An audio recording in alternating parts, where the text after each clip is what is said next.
Magandang araw mga kapiso. Ito na yung mga kagamitan para sa aking piso wifi kasi mag-install ako ng piso wifi ngayon. Dumating na yung order natin, yung AC connector. Nandito. Yung AC connector nandito na sa ating lagayan. Ito sa ating bag. Kumpleto na to lahat. Itong AC connector, tapos yung tools natin sa pang tester. Tapos nandito na yung fiber. Itong fiber na gagamitin ko is gigabit. Tapos itong switch sub, gagamitan natin ang switch sub kasi ang paglagyan ko nito is may connection ako doon na internet na kailangan natin ng switch sub. Dapat yung switch sub na gagamitin dapat yung gigabit. So masubukan natin mamaya kung gagana ba ito sa hindi gigabit na switch sub kasi itong media converter natin is gigabit.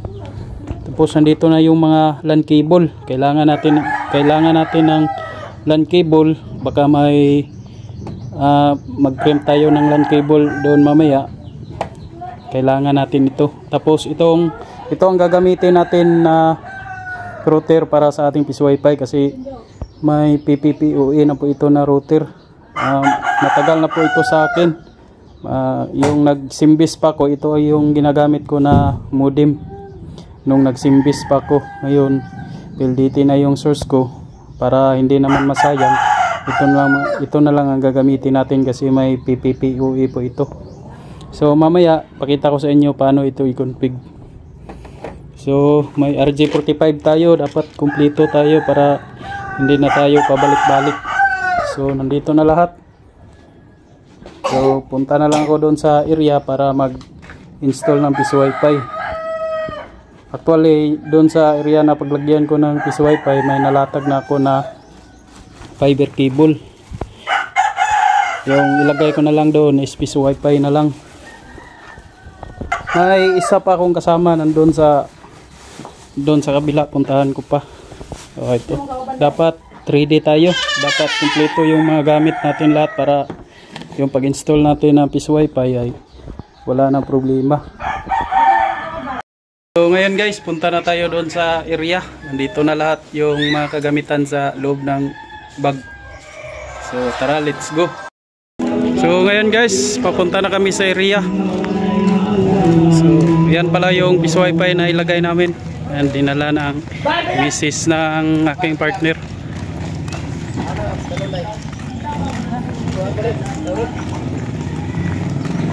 So tara, let's go.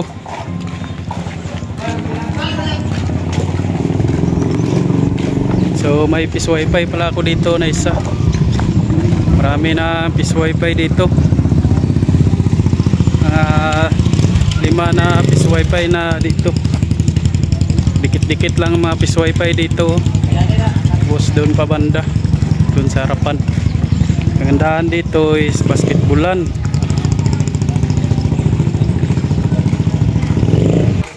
So malapit na kami sa paglagyan namin ng piso wifi. So kagandahan dito may paaralan. Yan. Paaralan ng elementary. Tapos dyan banda may piso wifi ako doon. Doon ako kukuha ng internet connection na ipapasa ko lang doon. May fiber na ako na nilatag dito. So ngayon lagyan na natin ang piso wifi. So doon ako kukuha ng connection doon sa Tabok.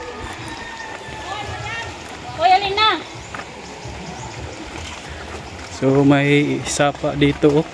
Yan, napakalinis ng sapa dito. So nakita nyo ba yung wire na nilatag ko, fiber? Nilagay ko ito nung nakaraan na linggo.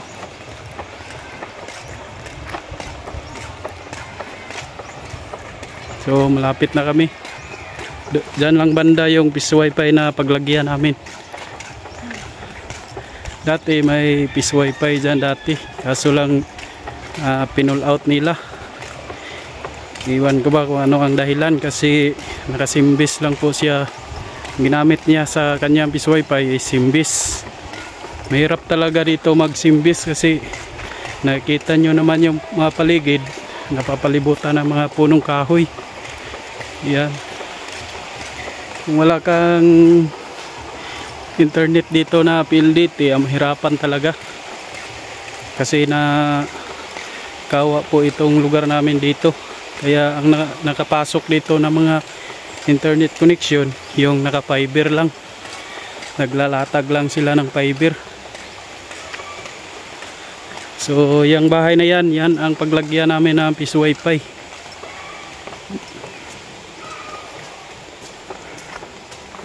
So ito yung bahay na paglagyan namin ng Peace Wi-Fi.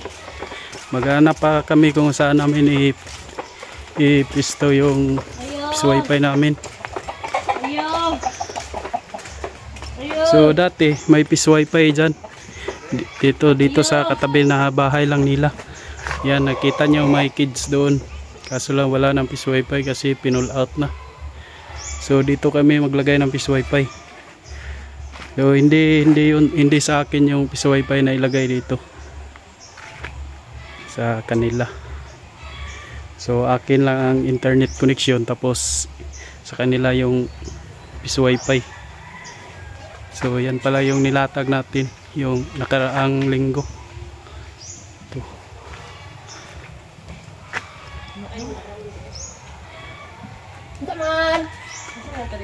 So ito yung may-ari ng bahay. Ito yung may-ari ng bahay na paglagyan natin ng Peace Wi-Fi. So naghanap pa kami ng saan namin ilagay yung Peace Wi-Fi. Isukod para matistingan. Igo man? Igo ra. Makuha ra na siya. Ano si Arnel? So dito na may ilagay yung Peace Wi-Fi. Ang tangar ni dong oh. Yung jigot ni dong. Yan. Yung media converter na lagay ko na. Ngayon pupunta ako doon sa kabila para i-connect na natin yung internet papunta dito. So tara, samahan niyo ako.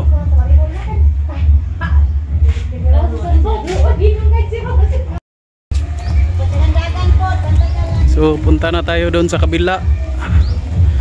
So tapos na ako doon nag-install.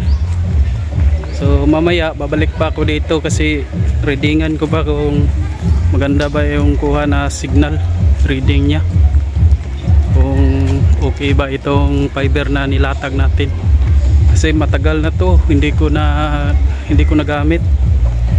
Mamaya babalik tayo doon sa pinaglagyan ko ng Peace Wi-Fi. So punta tayo doon, kung tingnan natin kung mayroon bang tao. So yan, nakita nyo yung fiber na yan, papunta yan doon sa bahay, doon sa pinaglagyan ko ng Peace Wi-Fi. So may paaralan dito, maraming mga bata dito. Yan. So tara, let's go.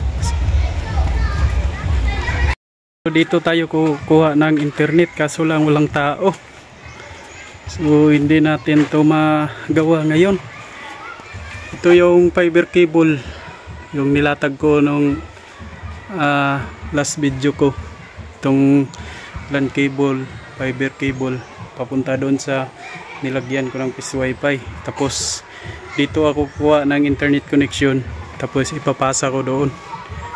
So hindi natin ito magawan ngayon kasi hindi natin ito matrabaho kasi walang tao, hindi tayo makapasok.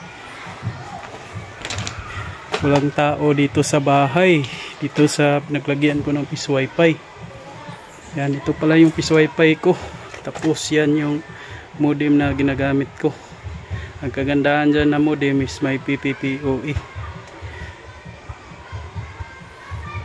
So pabalikan ko na lang ito mamaya, baka may tao na mamaya, para may patuloy natin itong ginawa natin. So update ko na lang kayo mamaya pag ma-install ko na itong fiber. Malagyan ko ng internet connection para ipasa natin doon sa pinaglagyan ko ng piso wifi kanina. So okay, alright. So ngayon mga kapiso, nandito na ako sa bahay ng ilagyan ko ng piso wifi.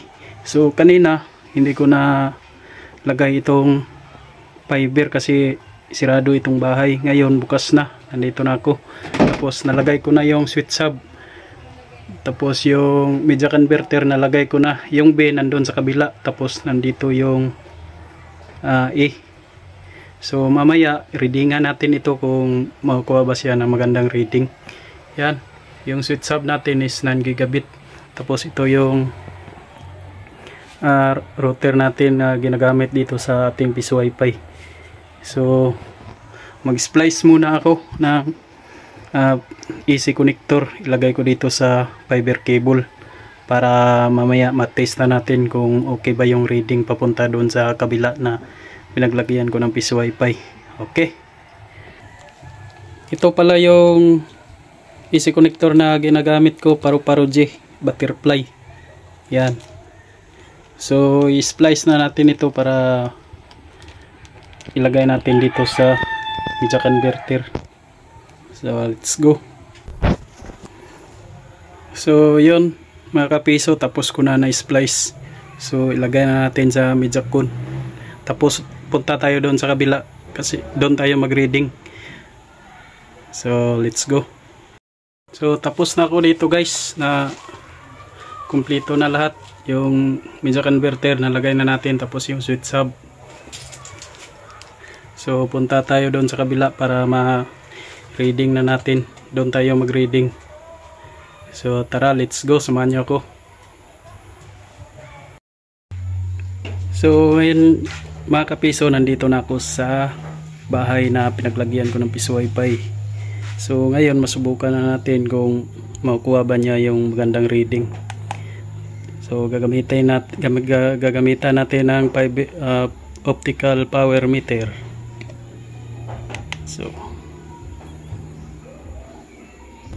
So yan, nakuha tayo ng negative 24. So yan mga kapiso, umiilaw yung media converter. Tapos yung modem natin umiilaw na. Ibig sabihin may internet na ito. So ngayon subukan natin mag speed test. So kukonek tayo ngayon dito sa modem, sa router na ginagamit ko, itong White Mamba. Dito tayo kukonek sa private 01. So yan, connected na. So ngayon speed test natin.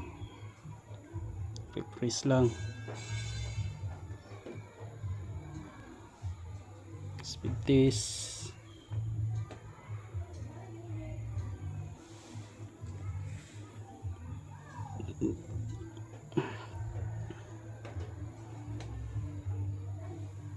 Ayun, may internet na. So i-connect na natin ito sa ating piso wifi para magka-internet na ang piso wifi.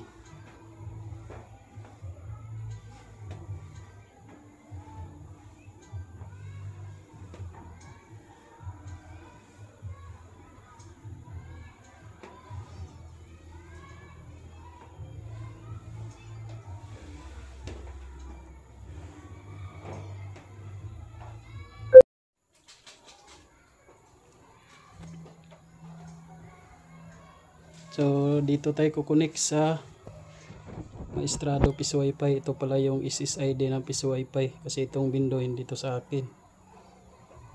So dito tayo kukonek sa Maestrado piso wifi.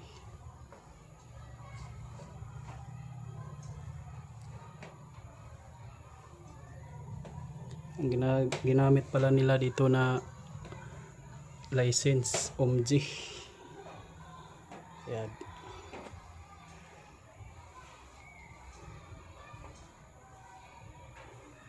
Iyon, para makapasok tayo sa portal, type lang natin yung wait.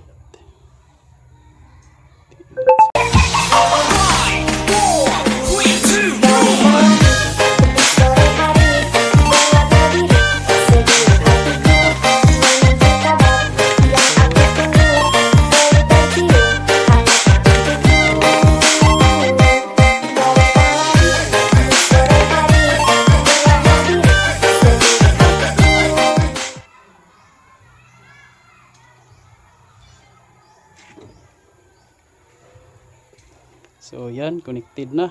Subukan natin mag-internet kung mayroon na bang connection.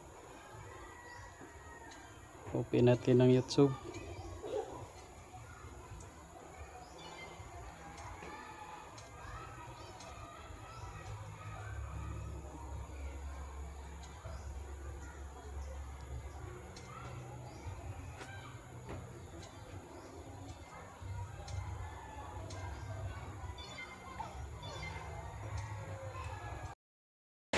So ngayon guys, nandito na ako sa bahay. So yung pag-install ko kanina ng Piso Wi-Fi, yung may internet naman yung router na ginagamit ko kasi tinest ko naman kanina, nakita nyo, pinakita ko sa inyo. So ang kaso, walang internet na pumapasok sa Piso Wi-Fi kasi yung Piso Wi-Fi nila na ginagamit is OMG. Hindi pa kasi ako nagagamit ng OMG. Kaya nakabilang setup yung Piso Wi-Fi na ginagamit nila. Hindi kasi yun sa akin, yung sa akin yung internet lang. Tapos yung Piso Wi-Fi ay hindi sa akin. So sabi ko sa may-ari na palitan na lang nila yung Piso Wi-Fi kasi wala talagang internet. So wala tayong magagawa kasi walang internet. So hanggang dito na lang ang aking video. Salamat sa panonood.